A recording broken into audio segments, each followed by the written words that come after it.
Hi, I'm Jen Mu of Cadence Design Systems. Welcome to Sigrity Tech Tips.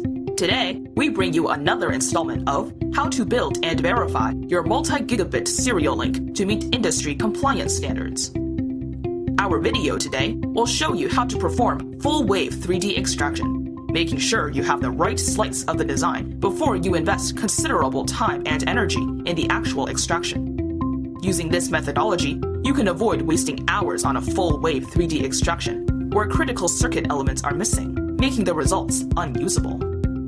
This methodology is an important step in multi-gigabit serial link compliance, and one that can be performed by not only 3D analysis experts, but also opens up 3D extraction to design engineers responsible for the PCB or IC package design. With a small investment of time up front, you can be confident that even on your first time, your 3D extraction will yield the results you desire.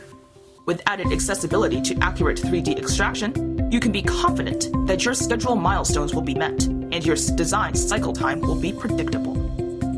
In today's video, you will see us utilize the Allegro Sigrity SI base and the system's serial link analysis option. To learn more about these products, visit us at www.cadence.com. Now, I will turn it over to my colleague, Brad Brim. Thank you, Jen, for the introduction. Again, my name is Brad Brim, product engineer in the Sigrity team at Cadence Design Systems. I've been involved with high-frequency EM modeling tools for many years and always believed in applying multiple tools to accomplish my modeling tasks, from abstract circuit simulation to detailed 3D EM analysis. Too often we think we should only apply the most detailed and computationally expensive tool for all our modeling tasks. This wastes time, both computer time and engineering time. Today, I will expand on a previous Sigrity tech tip by my colleague Charlie Shih on the topic of cut and stitch EM simulation flow. This flow was initially implemented as an automated approach to 3D EM simulation. I'll discuss and demo how this same flow can apply hybrid solver technology to yield essentially the same results while saving significant time, both computer time and engineering time. As a review, the Sigrity 3D EM cut and stitch flow requires a polygon boundary to define the area for local 3D simulation. This region is then partitioned into zones by simply drawing cut lines. The layout is not changed, only the 3D cut boundary and zone lines are defined. Then the automated flow performs 3D simulation for each zone, and those individual results are combined by circuit simulation for a composite result. Though it's applied much less often than it could or should be, there's an option to uniquely select either the 3D solver or the hybrid solver for each zone. A hybrid solver is a very efficient, though approximate, combination of circuit simulation and EM analysis. A hybrid solver is much faster and requires much less memory than a 3D solver, yet for many designs yields highly accurate results. With little or no experience, you can reliably select which zones to specify for detailed 3D analysis and which to simulate with the hybrid solver. Let's examine the benefits of a mixed solver cut and stitch flow using a PCB serial interconnect. This simulation is for a very long diff pair from one mounted component to another, including multi-layer transitions at each end and in the middle. 7 zones were defined that isolate the 3D transition regions from the more uniform routing area. The 4 routing areas were simulated very effectively using the hybrid solver, and the 3 multi-layer transition areas simulated with the 3D solver. This interconnect is very long electrically, with each impedance ripple in the response corresponding to a half wavelength, nearly 14 wavelengths at 20 gigahertz. Even without the complexity of multi-layer transitions, this is a big simulation. It took over 9 hours to complete the 3D simulation of this full design.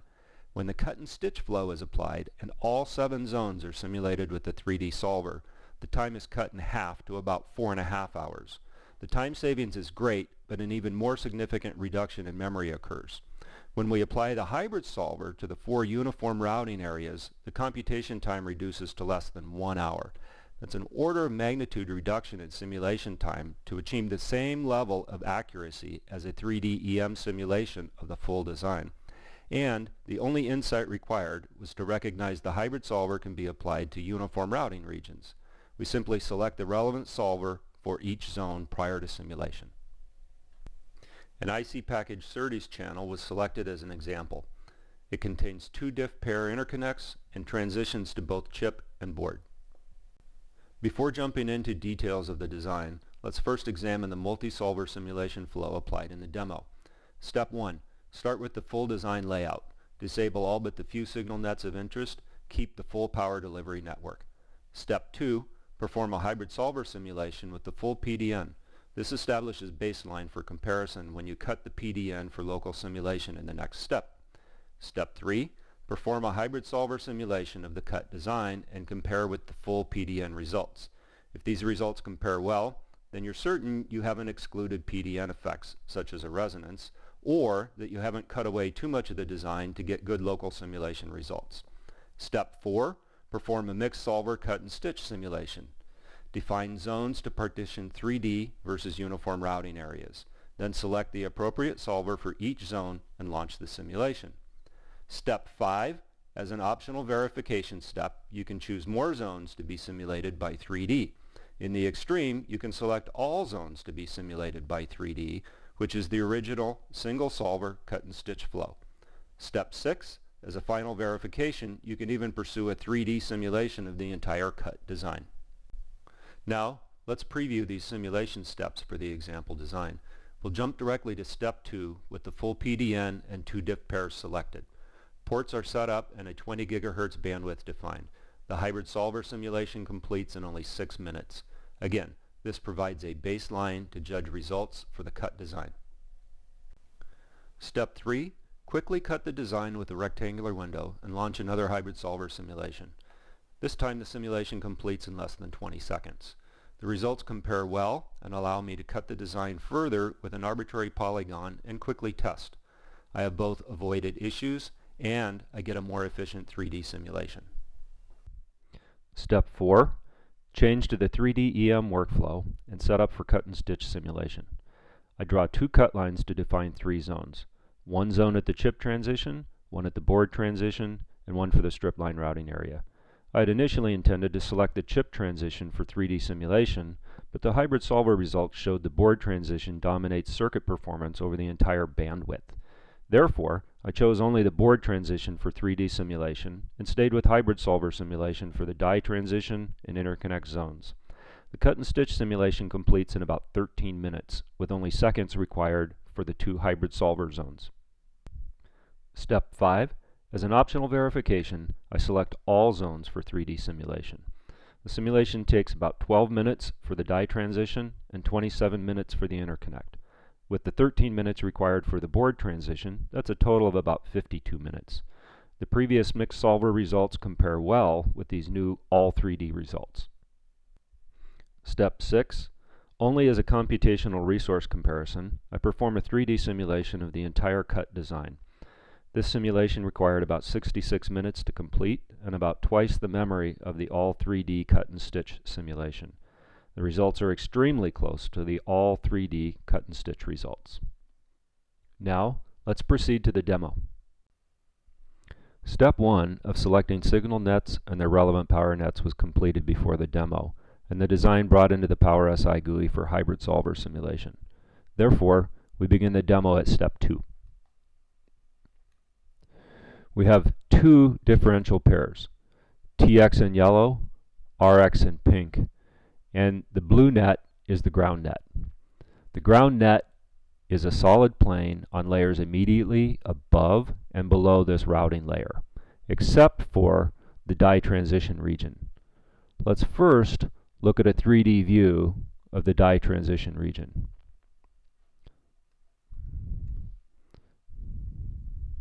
You can see that I have return paths, but they're far from ideal. And that's the reason that this design was being considered for 3D simulation. Let's then go back and look at a 3D view of the board side transition. What you'll see is that we have fairly standard transitions. We have a large solder ball pad, interlayer transitions with vias, and then we have escape routing.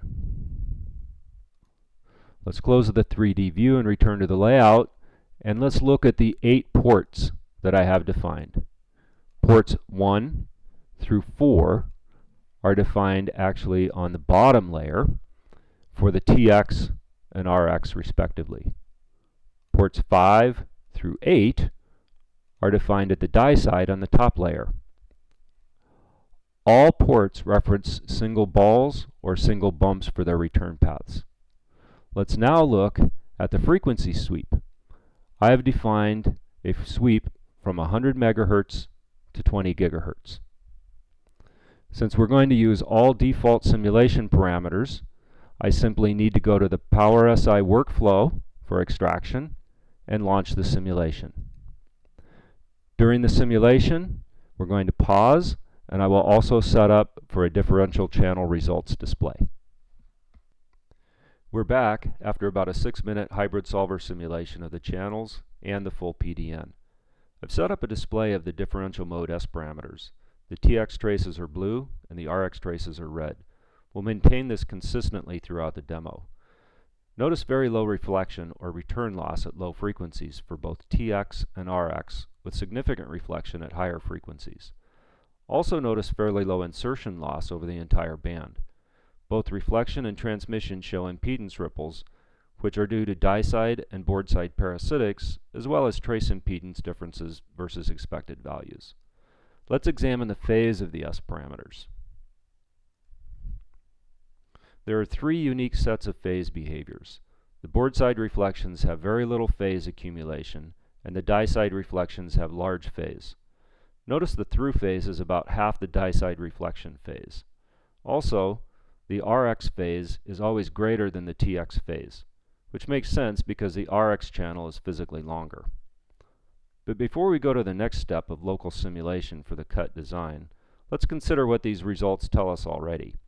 The phase behaviors tell us the reflection occurs dominantly, if not entirely, at the board side transition over the entire bandwidth.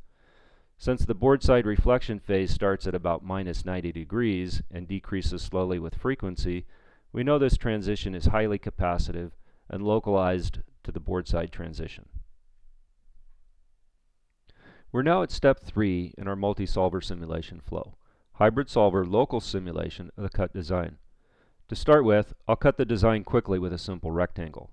We can worry later about crafting just the right 3D simulation region.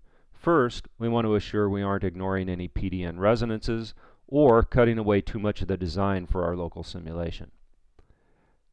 Edit, cut by area, and I simply draw a local rectangle around my design of interest. I say cut outside to keep only what's inside of the rectangle. It performs the cut, and then I launch a database cleanup stage called shape processing. It'll return in just a second and show me only what's inside of the rectangle. It's all set up with ports.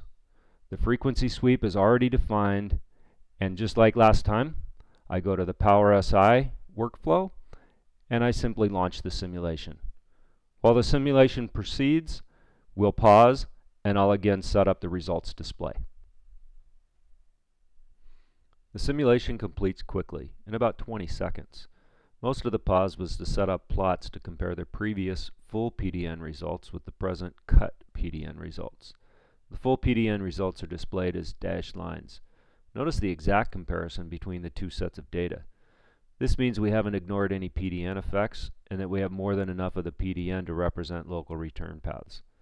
This is valuable information. Too often we get hours into a 3D analysis only to realize we aren't simulating enough of the design. This is a frustrating waste of engineering time we can avoid with only a few minutes of upfront hybrid solver simulation. We're now at step 4, which is mixed solver cut and stitch simulation.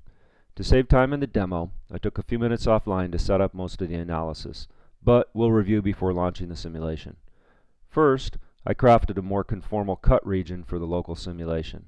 I verified it maintains the same level of correlation we observed for the quick and dirty rectangular cut. Then, I set up 3 zones by defining 2 cut lines. Notice zone 1 at the top is for the board side transition, zone 3 for routing, and zone 4 for the die side transition. For the demo, I'll define a new cut line to split the routing zone and then back out that change. In the 3D EM workflow, I cut on split cutting polygons. A new window opens to manage zones and the solver for each zone. Notice the cursor now indicates cut mode. I draw a new cut line to split zone 3 by clicking and dragging. When I release, I split the cutting polygon. Notice zone 3 is replaced by 2 new zones. As you can see, defining zones is quite easy. To undo this change, I can select the 2 new zones and merge them. I'm back to where I was. Before closing this window, I'll select the solver for each zone. Notice all zones are initially set to 3D because cut and stitch is part of the 3D workflow. We know from the hybrid solver results the board side transition dominates performance. Therefore, I'll select the hybrid solver for both routing and die side zones and apply the 3D solver only for the board side zone.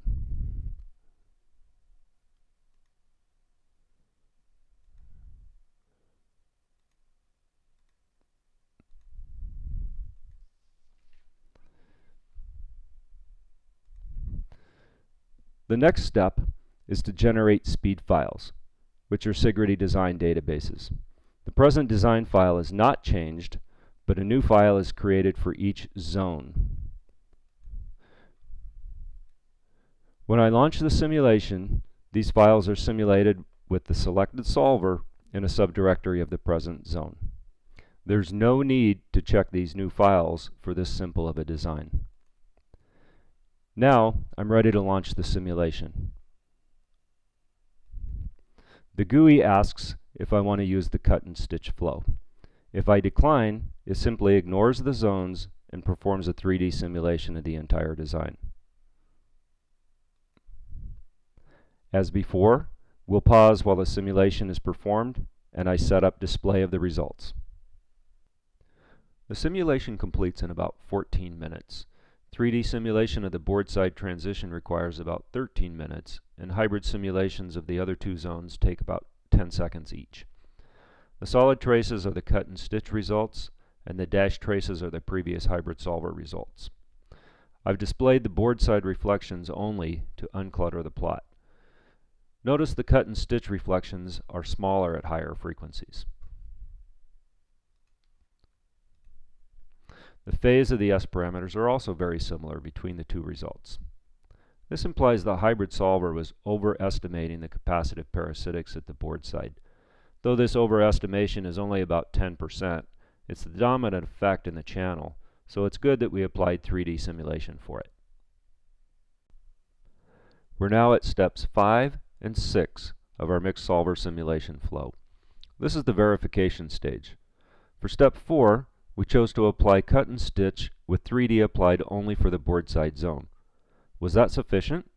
With a bit of experience, you'll know the right answer, but for now, you probably have no clue.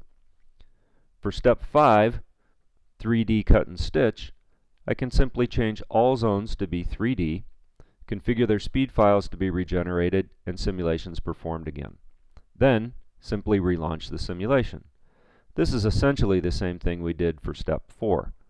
Follow along as I set up for 3D cut and stitch. First, we open the Split Cutting Polygons window. I select the 2 zones that I previously performed by hybrid solver, and I configure those to be performed by 3D solver. For the board side zone, I previously simulated by 3D, so I don't need to regenerate the speed file or do the simulation again. I can reuse those results. I regenerate the speed files. As before, no need to check the speed files for a design this simple. Now, I simply relaunch the simulation. And I accept the cut and stitch flow. Again, we'll pause during simulation while I set up the results display. For step 6, I won't demo the analysis setup, but while paused, I'll perform the analysis. Recall that we've twice seen the prompt asking if we want to perform cut and stitch. With literally no setup changes, I simply relaunch the simulation and decline cut and stitch in order to perform a full region 3D simulation. The 3D cut and stitch simulation completes in about 52 minutes, less if the previous 3D results for the board side zone are reused. The 3D simulation times are about 12 minutes for the die side transition and 27 minutes for the strip line routing. The full region 3D simulation completes in about 66 minutes, but the memory consumption is twice that required by the 3D cut and stitch simulation. The solid lines are multi-solver cut and stitch. The dashed lines are 3D cut and stitch, and the dotted lines are full 3D simulation. As expected, there's very little difference between 3D cut and stitch and full 3D results. Though the agreement between mixed solver cut and stitch versus 3D isn't perfect, it's fairly good. Both the reflection and transmission levels compare well, but the impedance ripples are a bit different. This difference is due mostly to the characteristic impedance variation between hybrid and 3D solvers. Bottom line, our mixed solver cut and stitch results, with only the board side transition done by 3D, were accurate. In this verification part of the multi-solver simulation flow, we've learned how easy it is to apply both hybrid and 3D solvers for cut and stitch. We've also seen how easy it is to verify multi-solver results if you have any accuracy concerns. Most importantly, we've seen how to apply hybrid simulation to understand design performance and assure local 3D simulation success. This completes the demo. I'll now summarize with 2 more slides. We return to the previous slide on mixed solver simulation flow. Applying multiple solvers is a topic that goes well beyond cut and stitch, but it's the focus of this entire simulation approach. It all starts at step 2 with a full design simulation using the hybrid solver, a simulation we could never hope to complete using the 3D solver.